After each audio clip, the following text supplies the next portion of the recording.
Cameron got elected as leader of the Conservative Party, he promised real change. And one of the many first things he did, he appointed Sayeeda Warsi to the House of Lords and his shadow cabinet. She was here campaigning in Blackburn during this general election, and we spoke to her. My guest today is the Shadow Minister for Community Cohesion and Social Action, leading Conservative, Baroness Sayeeda Warsi. Sayeeda Warsi, a very warm welcome to Ummah channel. Assalamu alaikum. Gordon Brown has finally called the election, and this time you're not standing yourself, rather you're travelling around the country supporting other candidates. What brings you to Blackburn? Well, I've actually been to Blackburn on numerous occasions before, both in my professional capacity to help Michael law riding, but also in a personal capacity. I have many members of my family who live in the Blackburn area. And because I don't have a seat to fight, I'm helping everybody else fight their seats. David Cameron was speaking to my channel this week about the changes he made to the Conservative Party. He says that you now have 15 Muslim candidates standing in this general election. Of which 2 only have a realistic opportunity of actually winning. Is this just another PR stunt to win the Muslim vote? Well, actually, what would be interesting would be that having had the British Muslim community's vote and membership and money and absolute loyalty for nearly 50 years, Jack Straw and his Labour Party managed to deliver 4 Muslim, so-called Muslim members of Parliament. I can assure you that if we had the same level of support, loyalty and funding from the British Muslim community for the Conservative Party, it wouldn't take me 50 or 40 or even 30. It would probably take me 5 years to deliver at least 4 members of Parliament. But what I would say to you is that we have 2 who are in Conservative safe seats. We have Rehman Chishti and we have Sajid Javed who are in Conservative seats. And we also have many candidates like Zahid Iqbal who will take Bradford inshallah. And we have other candidates who actually with a swing we would be able to take as well. How important is the Muslim vote for the Conservative Party? I think it's as important as any other vote, and I wouldn't actually fragment it in terms of the Muslim vote. I think what's important actually is that not even that it's great to see so many British Muslims getting involved in politics, and it would be great to see many, many more British Muslims in Parliament. But what for me is more important is that parliamentarians of whatever religion, whatever faith, whatever background, understand the British Muslim community. You see, what we have seen in recent times under the Labour Party and with some of the British, so-called British Muslim members of Parliament, they don't just because they are Muslim does not mean that they are in tune with the British Muslim community. And I would much rather vote for a candidate, whatever religion he comes from, who understands the British Muslim community, than to vote for a Muslim who doesn't. The Liberal Democrats say that they're the only party in Westminster that voted against the war in Iraq. And David Cameron himself says that despite everything we know about the weapons of mass destructions, the Chilcot inquiry, that he would still have voted for the war. Is this a major mistake on the part of David Cameron and the Conservatives? I mean, that's David's own view, and I think one of the things, whether you agree or disagree with that view, is that the fact that he's prepared to hold that, however politically opportunistic it may be for him to change that view, he hasn't done that. He stood by what he believes. In terms of the fact that, you know, you were saying, for example, that you call for the Iraq inquiry, yeah. He would still have supported military action despite everything that you now know. That is David's view, but I think what we must focus on also is that, for example, my view is completely different. I have been on Question Time and national TV and international TV on many occasions and spoke about my opposition to the war in Iraq and my concerns about the war in Afghanistan.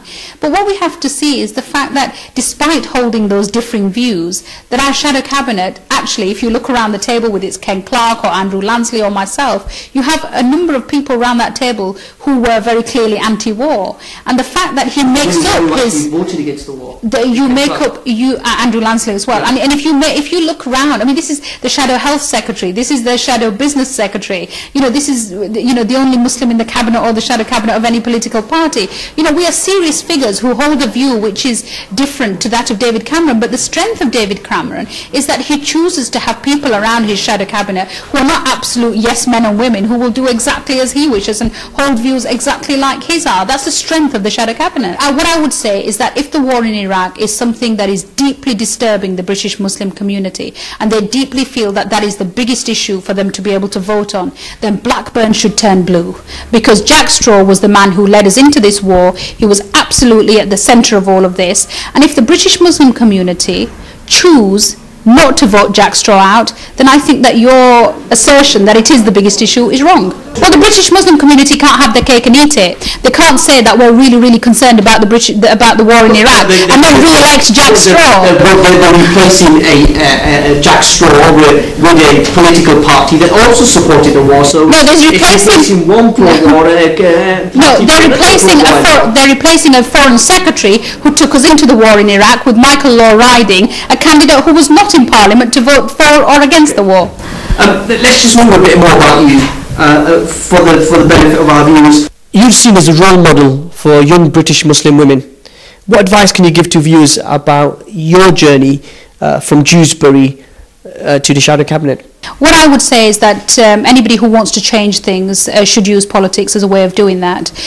September the 11th, a lot of people say it changed their lives. It truly changed my life. I went from being a solicitor with my own practice on the high street to actually leaving Britain in 2002 and having to reassess really what Britain meant to me and what my place in Britain was. Having spent many years in university trying to deal with the issue around black rights and civil rights and Nelson Mandela being released and classifying myself as black British, I was suddenly being categorised as clearly British and Muslim, and I felt that somewhere my loyalty was being questioned and there were parts of my country which were hostile to me. But I felt that if I really wanted to change my country, then I had to get involved. And it's not easy. It's been an extremely tough journey, both professionally and personally, and you have to make many, many sacrifices along the way.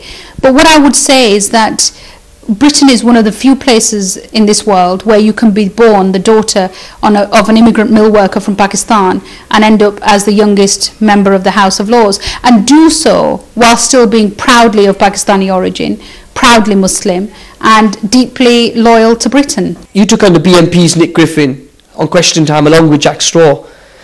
How was that experience? Well, I'd done Question Time quite a few times before that, and when that programme came up, David called me in and said, I'd like you to do it. And clearly when, the 8.4 million people tuned in, and, it was probably slightly less nerve-wracking than being on X Factor probably, but, it was a really important moment in our political history. I've said for a long time that you can't deal with the BNP by pretending they're not there. You have to take them on and you have to challenge them for the views and what they stand for.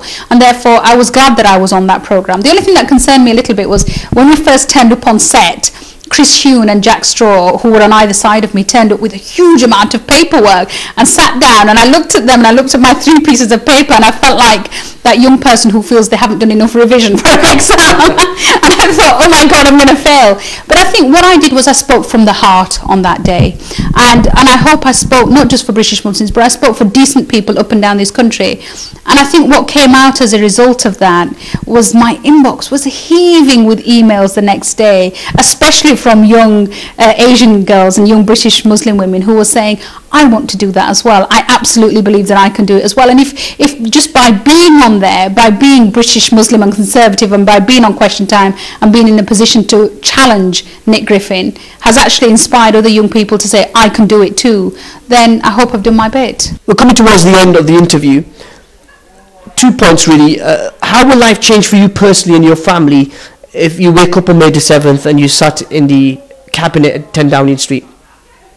And secondly, what will happen to David Cameron's leadership if he doesn't win this election? Well, the second question I'm not going to answer because inshallah it's going to be a good result, and I'm an optimist. I'm going to be an optimist. I think that I think that things are going well at the moment. We're not taking anything for granted. We're going to go out there, we're going to work hard, we're going to set out our policy. And if you look at how the campaign has gone so far, the momentum is growing, people are supporting us, and I'm hopeful. In terms of personally, it is going to probably change my life in quite a big way. I mean, I'm quite busy at the moment, but there are probably going to be some simple practical things where I'll probably have to stop working in the family business, so my father will probably be disappointed that I don't turn up at the factory. The kids, I have 5 children, mashallah, and they will not be getting as many chicken tikkas and chicken masalas and mummy's pilau. Well, actually, they all have their favourite foods. One of my sons loves fish and chana, and every time, on a weekend, it's like, have you made fish and chana? That's his. So he probably won't get as much fish and chana, or it'll be in the deep freezer. But I'm very, very lucky. I have a tremendously supportive husband, and I have wonderful, wonderful children, great parents, great extended family and friends. And I hope that if I am lucky enough to be part of the next Conservative government, I hope and I pray that what I end up doing brings great benefit to all the communities, especially the British Muslim community. Baroness Sayeeda Warsi, thank you so much for joining us here on Newswatch.